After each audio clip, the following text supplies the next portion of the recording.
Oke, Assalamualaikum warahmatullahi wabarakatuh. Teman-teman, hari ini kita akan bahas sesuatu yang lain. Kita kedatangan anak muda, Gen Z awal 98, 99. 99. Ini teman walaupun beda generasi. Makasih Mas Raffi, selamat datang. Terima kasih Om dalam Heri. podcast kita. Kita akan cerita-cerita tentang anak muda nih ya. Waduh, siap. Beda generasi. Mas Raffi ini pengusaha yang sudah punya nama di Lampung. Amin. Kemudian sudah ekspor sampai Kanada. Kanada. Sering juara.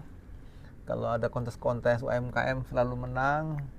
Jago digital, lengkap lah nih anak muda. Nah, nanti kita tanya-tanya nih. Kenapa Mas Raffi nggak mau kerja, langsung mau usaha? Dulu kuliah di Jakarta ya? Kuliah di Jakarta. Tapi SMA Di Lampung, Pringsewu tapi tepatnya. Pringsewu. Oke. Langsung aja ya kita kenalin Mas Raffi. Tepatnya Muhammad Raffi Cayansor. Iya. Orang Pringsewu asli ya. Asli Pringsewu. Ini tadi cerita nge-gym nih. Wah, nge-gym juga nih. Nge-gym. Ototnya kuat, cuma lumayan belum hilang. Harus dilatih supaya maintain kan, Om. Oke. Ini yang paling ini ya Mas Raffi ya. Bestseller kita. Bestseller kita, Om. Skin ini yang sampai ke Singapura. Iya, Singapura, Malaysia. Dan ternyata surprisingly yang Viskin kita kan mikir ikan tuh masuk nggak ya ke Timur Tengah? Karena Timur Tengah itu kan rempah banget, daging banget gitu. Ternyata surprisingly produk ini tuh justru malah diterima juga di Timur Tengah karena menurut mereka unik dan refreshing gitu seperti itu. Ada dua ya? Iya. Ada dua varian. Ada dua varian. Ini yang telur asin pedas, ini yang telur asin. Makanya sini kan ada tulisannya kita pakai bahasa Arab juga, Om. Pertama masuk kita 2021 itu masuk ke Mesir pertama. Di setupnya memang buat ini ya? Iya, Go betul. internasional ya? Go internasional. Itu bahasa Arab ini? Itu bahasa Arab. Masya Allah. Jadi apa nih artinya nih? Kayak kulit ikan, kerupuk kulit ikan rasa telur asin ini artinya. Oh, ini bahasa Indonesia, ini bahasa Arab. Bahasa ya? Arab ya, betul. Pakai dibantu temen dong berarti ya? Betul, dibantu teman, bantu tim desain juga sih, Om. Jadi intinya kalau kita bisa kemasannya nggak terlalu banyak diganti, jadi kita bisa satu kemasan itu bisa merepresentasikan kalau ada orang internasional nih mau ngeliat produknya, produknya Salta Viskin. Tapi kalau ada orang lokal dia ada bahasa Indonesianya. Kalau ada orang Timur Tengah, bangga buatan Indonesia ada selalu ya? Iya betul. Snack anak Indonesia, bangga Indonesia. Sekolahnya sekolah ekonomi nih dulu bisnis, jadi ngerti dia. Gimana mulai ini Mas Raffi itu? Jadi waktu SMA belum ya? Belum kepikiran. Ibu yang bisnis ya? Ibu juga PNS sebenarnya, Om. Jadi kita tuh satu keluarga nggak ada yang punya basic bisnis sama sekali. Ibu tuh PNS? Ibu PNS. Ayah juga kerja profesional di Java dulu tuh. Pakan ternak ya? Tapi dia di pengembangan anak ayamnya, dia di penetasan sama pengembangan anak ayamnya. DOC-nya ya. DOC-nya betul. Jadi tuh. Dia waktu itu di Tanjung Bintang kerjanya, di Java Tanjung Bintang. Gitu. Nah, sebelumnya belum ada yang punya basic bisnis loh. Dari keluarga besar ibu maupun keluarga besar ayah tuh nggak ada yang punya basic bisnis. DNA bisnisnya turun dari mana? Nggak ngerti. Jadi munculnya itu rasa keinginan untuk ngerubah sih. Kayak misalkan kalau kita bekerja ada keterkungkungan rasanya itu. Kayak misalkan kita harus kerja 9 to 5. Gimana kalau ternyata kita nggak bisa menggapai potensi terbaik diri kita. Karena kita udah sibuk untuk mengerjakan kerjaan 7-5 jam gitu. 5-nya memang Gen Z banget ya. Iya, betul. Bisa dibilang seperti itu. Itu mungkin di Jakarta. Kuliah di Jakarta. Terus gimana idenya kok milihnya snack? Jadi pertama itu karena kita ditunjukin untuk cari dulu passion kita di mana, Om. Passion kita itu waktu kuliah ya? Kita itu diajarin untuk cari dulu passion kita di mana. Ada orang yang passionnya itu jualan baju. Dia suka styling gitu kan. Ada orang yang sukanya passionnya makan. Aku tuh salah satu yang passionnya itu di F&B, walaupun nggak kelihatan suka makan gitu. Tapi ternyata aku tuh sukanya di F&B, suka nyicipnya, suka kulinerannya. Itu tuh salah satu momen yang apa namanya ngerasa semangat lah itu, excited. Ya yang mahal lidahnya berarti nih. Nah, bisa dibilang kayak gitu Om. Jadi kita tuh udah terbiasa tahu mana makanan yang enak, mana yang nggak enak. Oke. Kenapa makanan ini bisa enak? Itu tuh kita jadi paham. Nah, terus kita ngajuin nih ke dosen kita. Pak, kita mau bikin bisnis itu seperti ini. Karena itu udah mulai masuk. Waktu di kampus ini ya diarahkan untuk buat bisnis. Iya, pertama kita disuruh cari dulu sih passion kita itu di mana. Abis itu ada namanya business creation kan. Mata pelajarannya business creation itu cara membuat Kuliah memang kuliah bisnis ya. ya kalau pertama kali kita ke kampus itu ngambil D1 dulu untuk spesifik bisnis. Jadi D1 abis itu lanjut baru S1. Oh jadi memang skill ya yang didapat. Iya waktu benar. D1 ya. Kalau D1 itu fokus di business creation. Jadi dapat dulu teorinya kalau mau bisnis. Betul. ada Mental value yang creation, pertama Om. Ya, soal mental, Yang diajarin. mindset ya. Mental mindset. Ya, itu disiapin di kampus sehingga ada ketertarikan Betul. untuk ke bisnis. Ada ketertarikan, ada rasa berani untuk nyoba. Kayak misalkan, kenapa mental itu penting dalam berbisnis? Karena bisnis itu pasti ada ups and down. Ada gagalnya. Pasti itu ya? Ya, pasti itu. Ada momen-momen di mana bisnis itu sepi. Ini bisnis keberapa? Ini bisnis, waduh, kalau udah berapa Om? Karena Lebih dari 7 kali. lebih kayaknya Om. Karena di kampus itu udah, jadi katanya abisin aja jatah Yang gagalnya. Om pernah share itu ya, kalau bisnis minimal 7 kali deh. Betul. Udah pasti, karena Bahkan bisa lebih ya. betul Om. Karena bisnis pertama udah pasti jelek. Karena kita mikir apa yang mau kita buat. Tapi kesini kita tuh belajar. Jadi bisnis itu bukan apa yang mau kita buat aja, tapi apa yang market butuhin. Iya. Jangan sampai kita bikin ini bagus banget, ternyata Dan nggak ada yang mau marketnya beli. dulu. Betul. Jadi survei pasar dulu ya. Betul, survei pasar dulu. Itu dapat dari kampus tuh. Dapat dari kampus. Dapat dari kampus survei pasar. Kita survei pasar. Pasar berapa gede. Betul. Survei kompetitor. Oke. Kompetitor kita siapa? Oh. Habis itu kompetitor ini masih punya masalah di mana? Apakah price-nya? Apakah place-nya? Nah, yang kayak gitu-gitu itu dipelajarin. Apakah customer service-nya? Mungkin dia mahal, orangnya yang minat banyak, tapi ketika nanggepin customer, dia jutek misalkan. Oh, ternyata itu jadi problem Jadi bisnis juga. pertama di Jakarta, Bisnis pertama di Lampung justru Om. di Lampung. Iya. Waktu masih kuliah. Bukan, sebelum kuliah. Jadi ternyata kita tuh mikir nggak bisa ngebedain mana yang namanya bisnis, mana yang namanya jualan. Mana yang dagang, mana yang bisnis. Betul. Awalnya kita bikin bisnis dari SMP itu tuh coba-coba jual es krim yang dari powder. Dari SMP udah mulai. Udah mulai Om. Jadi es krim yang dari powder. Jadi coba-cobanya di Wah, situ tuh. coba-cobanya dari situ. Nah, dari kampus di Jakarta kita jadi mengerti bisnis itu nggak cuma jualan, nggak cuma produk, tapi ada yang namanya marketing, selling dan lain-lain. Abis itu ada trik-triknya. Nah, itu yang dipelajari di kampus Om. Lebih mateng lah intinya. Jadi praktek dulu, dalemin teori. Iya. Nah, baru Ada ketertarikan, Baru abis itu melangkah lebih dalemin, besar. betul.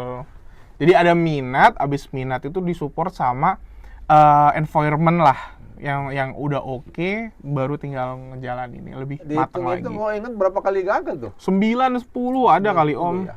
Itu gimana caranya supaya bisa bangkit lagi? Kan jatuh, Ya, hilang modal. betul. Wah itu. Udah jadi makanan lama-lama. Betul. Nah itu sih Om sebenarnya. Gimana strateginya supaya kita bisa tetap eksis, bisa kuat mentalnya? Nah, yang salah satunya itu yang diajarin itu soal mental. Yang namanya bisnis, ada yang namanya naik, sama yang namanya turun kan. Nah, ketika turun, kalau bisa kita tuh jangan nyerah. Karena bisnis ini, di dunia bisnis itu kan kita itu menyelesaikan masalah. Problem solving. Bisnis itu problem solving kan. Betul. Kita menghadirkan produk untuk menyelesaikan masalah orang. Maka kita tuh akan berkutat setiap hari itu dengan problem kan. Jangan sampai ketika kita nemu problem, kita nyerah duluan gitu loh. Iya. Yang kayak aku tuh di kampus tuh diceritain berkali-kali tentang siapa yang penemu lampu itu Om.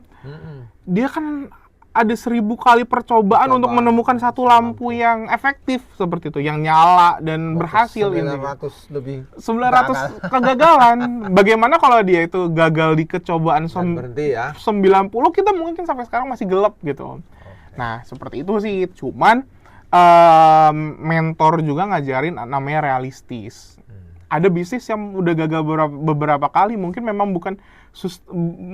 nggak sustainable dan mungkin belum saatnya momen itu dieksekusi di situ. Momennya nggak pas sama kita ya. Betul. Nah, itu sih yang lebih dilatih itu, salah satunya itu adalah kepekaan kita ngelihat cara kita mengeksekusi. Kayak misalkan nih Om, boxing.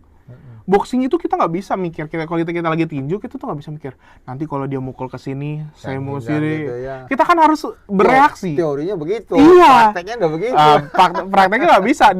Dia mukul, kita mau mikir dulu, kepukul duluan kan. Nah, cuman boxing itu kan ngajarin kita tentang efek reaksi itu kan. Kalau dia mukul, tiba-tiba langsung kita udah menghindar. Itu muscle memory-nya. Perlu latihan shadow boxing gitu. Betul. Nah, makanya yang salah satu ya kegagalan itu ngelatih otot entrepreneurship itu sih Om. Jadi bagaimana dunia ini bereaksi, bagaimana kita menangkap reaksi tersebut. Kayak misalkan 2020 nggak ada yang ngabarin, nggak ada yang ngajarin, tiba-tiba COVID. Iya. Kayak mana kita harus survive kan Om? Cari solusi nah, ya. Nah itu salah satu pengalaman. Betul, salah satu. Pemerintah pun nggak berpengalaman. Nah itu kan. Nah kita mau belajar dari siapa? Karena belum ada yang pernah mengalami juga.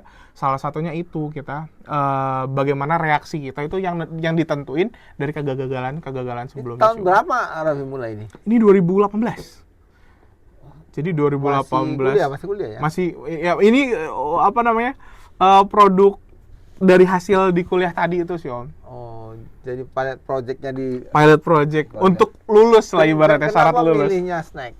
Nah, tadi kita ngomongin dari passion, abis itu muncul makanan. Ketika muncul makanan, kita tuh pertama tuh nawarin yang udah umum Om. Saya bikin kafe. Iya. Terus biasanya anak muda gitu mau keren buat kafe kan? Iya kan? Terus lebih spesifik lagi, saya pingin bikin rice bowl. Karena zaman itu rice bowl lagi seru-serunya ya. Iya, makanan terus bisa buka di mana-mana. Terus mentor saya tuh ngeluarin pertanyaan, kan sekarang ini lagi gencar-gencarnya era digital. Kita bisa ngiklan yang tadinya orang harus ngiklan di tabloid, majalah, di TV, yang bayarnya per 5 detik itu ratusan juta, kita bisa melalui digital media, Instagram dan lain-lain yang 2018 sudah ada IG ya? Udah Om. Udah ya? Udah, Facebook aja 2006 kan.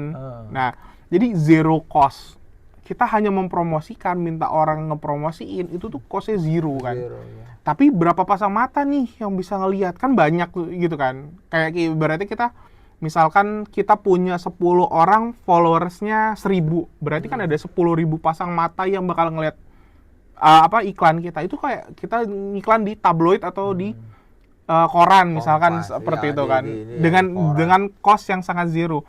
Tapi ketika itu jadi traffic, revenue sales, jadi pembelian, bisa nggak kita manfaatkan dengan produk kita? Misal mulai itu langsung offline online ya? Nah, sebelumnya enggak. Kita dipancing aja sih Om untuk mentor nih yang dosen ya. Iya. Dosen kita, jadi kayak misalkan kamu bisa ngiklanin produk kamu, misalkan bisnis kamu sampai ke Surabaya, sampai ke Medan dan lain-lain. Tapi bisa nggak itu jadi sales? Kalau kamu bukanya kafe, orang dari Medan kalau tertarik, mau nggak dia jauh-jauh ke Lampung cuman? Iya gitu Om. Jadi dia pertanyaannya seperti itu. Makanya pilih produk yang bisa dijual itu di mana-mana. Muncullah snack karena ketika ini ada kecepatan di media sosial, kita juga harus punya produk yang bisa mengiringi gitu loh Om. Jadi ketika orang iklannya ada di Surabaya, orang Surabaya tertarik, kita tinggal kirim. Karena waktu itu udah ada jasa pengiriman kayak JNE JNT itu juga udah marak di saat itu Om. Waktu itu belum Viskin dong awal-awal mulai. Awal langsung Viskin. Bukan Gripin dulu. Nah, awalnya itu kita nyari nih Om. Kalau kita mau main di makanan kemasan, main apa ya gitu. Nah, itulah kenapa kita diajarin cari problem.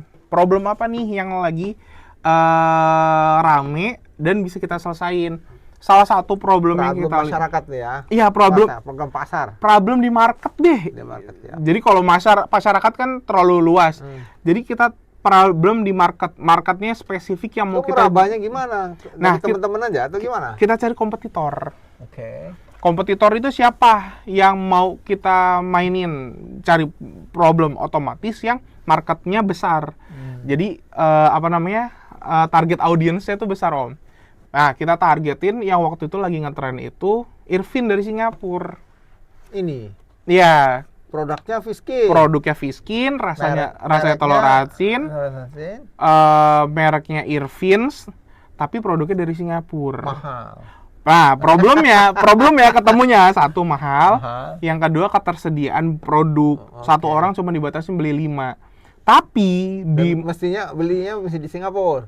Belinya harus di Singapura. Oke. Tapi orang saat itu sampai just tip, sampai batch 1 Jadi, penuh, batch 2 gitu-gitu. Mas Raffi ngelihat ini ada tren orang suka makan Fiskin, Iya. mahal, Iya, juga dikit suplainya. iya. Ya.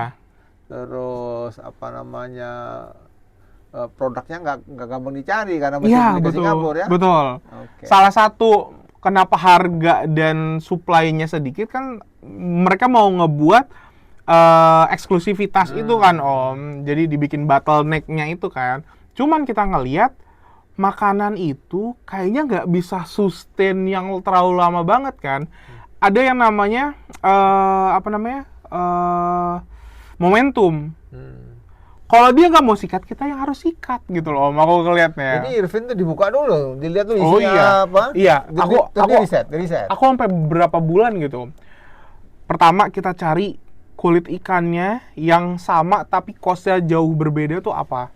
Kan dia pakai salmon. Salmon kan Irvin kita tuh mahal. iya, sampai 250-an per 100 gram kalau nggak salah waktu itu dia ya. nggak punya paten kali jadi pakainya salmon. Nah itu, dulu dia tuh pakainya salmon, Om. Kira kita nggak mungkin bisa ngejar karena kita pertama bukan resource-nya salmon, kulitnya juga ketersediaannya industri yang nggak ada. Nggak banyak ya. Nah, kita coba-coba, Om. Kita coba-coba kulit ikan yang lain. Pertama kulit ikan tenggiri. Oh, ternyata amis. Abis itu tebel. Abis itu apa gitu. Jadi risetnya nggak sebentar itu ya? Wah, lama, Om. Lumayan itu. Jadi semua kulit ikan sempat dicoba-coba? Coba-coba. Kulit ikan kakap. Amat. Kulit ikan kakap. Oh, ternyata ikan kakap yang bisa dikulitin itu hanya ikan kakap yang ukurannya besar. Jadi, otomatis, tekstur sisiknya itu jadi besar-besar. Waktu digoreng jadi kulit ikannya jadi kayak kulit ular. Oh, karena sisiknya gede-gede. Terus sisiknya gede-gede, jadi orang takut duluan kan dong gitu. Kulit ikan lele dia tuh warnanya gelap aja, terus ukurannya kecil, terus nggak ada industri ya. Terketemulah kulit ikan patin. Ternyata kulit ikan patin itu ada industrinya khusus untuk filet. Jadi mereka tuh di Lampung waktu itu. Oh, aku awal pertama dapat itu di Bali suppliernya. Nggak tahu kalau di Lampung itu ada. Oh, kulit ikannya itu. Kulit ikannya itu. Jadi kulit ikannya itu patin karena ada industri patin itu kan di filet untuk dori. Nah, kulit ikan dori itu patin ya. Patin ternyata. Nah, kulit ikan itu yang kita ambil untuk olah jadi kulit ikan ini. Ternyata kesini-sini di Lampung ternyata ada di Tanjung Bintang dan lain-lain. Terus dikasih rasa, dimainin rasa. Pertama rasanya kita samain sama Irvins. Jadi yang pertama itu cuma salted egg aja. Habis salted egg spicy. Nggak pedes ya? Nggak. Yang pertama salted egg doang nggak pedes dia. Nah itu tujuannya hanya khusus untuk nempelin market leader. Jadi yang nguasain market saat itu apa? Tapi dia udah masuk Indonesia, Irvin? Irvin udah, tapi melalui saluran just tip. Oke. Belum ada market yang khusus untuk supply, Om. Jadi mereka memang ngejagain untuk eksklusivitas. Irvin ada nggak produk lokal gitu? Kalau lokal kayaknya saya belum nemu. Ya? Tapi pun kalau ada, biasanya itu untuk ukuran lebih kecil dengan harga yang lebih mahal. Misalkan kayak waktu itu ada yang saya nemu sekitar 75 gram itu 80.000 ke atas. Nah kita waktu itu garap di harga, waktu pertama launching itu 50 gram kita garap di angka 15.000. 15.000 dengan kemasan yang menarik gitu, bukan yang plastik kan, Om. Jadi dia kalau belajar marketing nih diferensiasinya jelas ya? Iya betul. Diferensiasinya produk gua unik banget ini. Betul. Targetnya waktu itu cuman nargetin orang yang tahu Irvins, bukan untuk orang yang coba pertama kali tapi tahu Irvins, pingin beli Irvins tapi nggak mau tunggu lama, atau pengen beli Irvins tapi nggak mau ngeluarin uang segitu. Jadi mending beli Ravins yang dengan harga yang sama gue bisa dapat 4 Berarti gitu. marketnya langsung Jakarta waktu itu? Langsung Jakarta. Nggak Lampung ya? Langsung Jakarta. Distributor pertama kita Bogor. Itu Masuk ke toko-toko? mereka masukin ke toko-toko. Tapi pertama kita langsung B2B Om. Langsung B2B. Waktu itu kita belum ada halal sama belum ada apa tuh namanya PRT. PRT belum ada? Belum ada. Jadi udah jualannya. Jadi ya kalau itu kan awal-awal. Jadi kita kontrak baru kita urus. Oke. Ntar abis itu halal dan PRT-nya Dapat selesai. kontrak baru kita produksi ya. Ya abis halal dan PRT-nya selesai baru kita Udah hubungan sama kemasan B2B. gini? Belum ya? Udah kemasan kayak gini. Ada di Instagram itu, tapi desainnya masih. Jadi masih percetakan yang ngedesain. Abis itu aset digitalnya masih ngambil di Google gitu. Tapi kemasannya udah kurang lebih. Oh ini yang desain Davi sendiri? Nggak, kalau ini kita udah hiring tim desain ini. Oke. Udah pakai tim desain yang bagus kalau yang udah kesini. Sebelumnya kita nitip ke percetakan Mas. Selain desainin, gitu. Fiskin, Mas Raffi punya banyak snack kan? Lumayan Om. Ada berapa varian? Kurang lebih ada 6. 6. Ada 6, ada kentang, ada talas, ada pisang, ada fish stick, habis itu ada pisang. Tapi bestseller Sama Fiskin, bestseller tetap ini ya. Bestseller tetap Fiskin. Bestseller Fiskin dong. Kayak di Lampung juga. Wah, ada kayaknya. Ada yang lokal-lokal lah. Banyak udah banyak lah sekarang. Sekarang yang udah desainnya banyak. nggak kayak gini. Iya. Iya. Oke. Itu langsung smooth Mas atau up and down? Sebenarnya pertama kali tantangan kita temuin itu di COVID Om. Jadi 2018 itu kita launching, Agustus. 2019 kita ngurus semua perizinan, 2020 kita kena COVID. Tahun pertama itu lagi hype-hype-nya, lagi berjaya. Tahun kedua udah mau running, kena COVID. Kena COVID. COVID itu di awal tahun lagi kan. Wah, itu udah langsung dikasih cobaan asik berat gitu. sekali. Dan nggak bisa, ya kita mau nanya ke siapa kan Om? Tapi kalau abis COVID itu bisa bangkit lagi hebat tuh, keren. Iya, betul. Betul. Karena semua tiara kan, perusahaan gede-gede tiara. Iya, betul. Karena semua orang bingung Om. Karena waktu itu ya, kita itu dijanjiin Om, nanti kita ada event nasional, ada MTQ dan lain-lain lah di daerah Penisau. Raffin ngeakomodir oleh-oleh. Jadi ngirim segala macam. Kita produksi 10.000 pieces. Jebret COVID, 10.000-nya dead stock. Wah, itu. Sempat expire atau terjual? Jadi gini Om, awalnya itu kita kan masih ngeraba ya COVID ini apa dan lain-lain. Wah, mungkin cuma 2 minggu. Jadi nggak apa-apa, kita amanin dulu. Kok 2 tahun lama kan? Jadi sementara produk kita expire-nya berapa bulan? Iya, nah jadi kita itu kita itu mau cari cara gimana caranya Raffin ini tetap produksi. Jadi waktu dead stock itu banyak, sempat rugi dong? Belum sampai dead stock untungnya Om. Jadi kita tuh cuman kasih tiarap itu 1-2 bulan, ibaratnya tutup karena kita ini mau ngeraba nih apa sih? Karena produk itu yang udah keproduksi 10.000 Om. Di hotel, di toko, di mall, itu kan kita tarik semua, tutup semua itu. Jadi 10.000 ya? Dan lain-lain kan. Jadi kita ini mau nerka-nerka ini mau dibawa kemana dan lain-lain. Terus pivotnya ini kita mau ke arah mana? Yang itu sih Om yang kita pelajarin 1-2 bulan. Yang ngegerakin kita itu bukan cuman perusahaan ini bisa bertahan apa enggak, karena saya kan masih sama orang tua kan PNS kan, gaji aman gitu.